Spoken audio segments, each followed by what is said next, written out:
আপোনাৰ যদি UPI payment কেতিয়াবা মোবাইলৰ দ্বাৰা কৰোতে যদি কেতিয়াবা ভুলতে বেলেগৰ তাত পইচাটো গুচি যায় ভুল হৈ যায় তেতিয়াহলে আপোনালোকে কি কৰিব তেতিয়াহলে আপোনালোকে কি কৰিব মই ভিডিঅ'টোত কৈ আছো আপোনালোকে ভিডিঅ'টো সম্পূৰ্ণকৈ চাই থাকক এতিয়া হক ভিডিঅ'টো দেখুৱাই আছো আপোনালোকক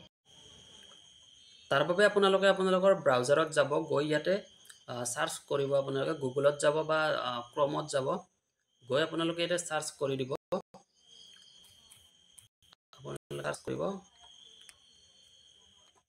NPCI বুলি সাৰ্চ কৰিব NPCI ঠিক আছে NPCI তো মই সাৰ্চ কৰি দিলো কৰি দিয়াৰ লগে লগে আপোনালোকে এই প্ৰথম পেজটো খোল খাব এইটোত ক্লিক কৰিব আপোনালোকে এইটোত ক্লিক কৰাৰ পিছত আপোনালোকে তলফালে যাব গৈ এটা দেখাব কনজিউমাৰ তো আপোনালোকে কনজিউমাৰত ক্লিক কৰিব ক্লিক কৰাৰ পিছত ইয়াতে দেখাব ইউপিআই কমপ্লেইন তো আপোনালোকে ইউপিআই কমপ্লেইনত ক্লিক কৰি দিব ইউপিআই কমপ্লেইনত ক্লিক কৰাৰ পিছত ইয়াতে তলফালে যাব তলফালে যোৱাৰ পিছত দেখাব আপোনালোকৰ ট্ৰানজাকচন ভুল হৈছে মানে বেলেগক পইচাটো দিউতে ভুল হৈছে তো আপোনালোকে ট্ৰানজাকচনত ক্লিক কৰি দিব ক্লিক কৰাৰ লগে লগে এখন ফৰ্ম খোল খাব ইয়াতে আপোনালোকে দেখাব nature of transaction select nature of transaction তাতে ক্লিক কৰিব ক্লিক কৰি আপোনালোকে পাৰসন টু পাৰসনত ক্লিক কৰি দিব ঠিক আছে পাৰসন টু পাৰসনত ক্লিক কৰিব তাৰ পিছত নেক্সট আপোনালোকে ইস্যু দেখাইছে সিলেক্ট টাইপ অফ ইস্যু তো ইয়াতে আপোনালোকে সিলেক্ট কৰিব লাগিব incorrectly transferred to another account মানে আপোনাৰ incorrectly transferred to another accountত ক্লিক কৰি দিব আপোনালোকে ঠিক আছে এটো আপোনাৰ যেটো প্ৰবলেম হয় হেতু দিব তো ইয়াতে দেখাইছে কিছুমান amount debited but not credit এনেকুৱা যিকিনো ধৰণৰ কমপ্লেইন আছে আপোনালোকে দিব পাৰিব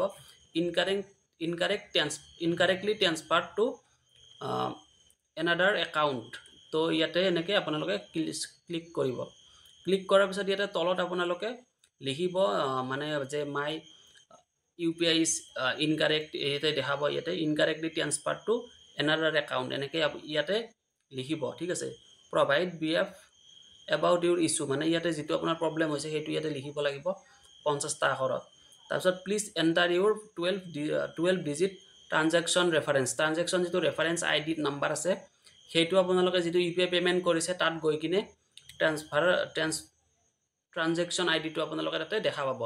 তো তাতে এটো ক্লিক কৰি দিব তাৰপিছত ইয়াতে সিলেক্ট বেংক নেম আপোনাৰ যিখন বেংক হয় বেংকৰ নামটো আপোনালোকে ক্লিক কৰিব তাৰপিছত ইয়াতে পইচাটো লিখিব তাৰপিছত ডেট অফ ট্ৰানজাকচনটো লিখিব তাৰপিছত ইমেইল আইডিটো দিব তাৰপিছত এটো সাবমিট কৰি দিব সাবমিট কৰাৰ লগে লগে আপোনালোকৰ যেটো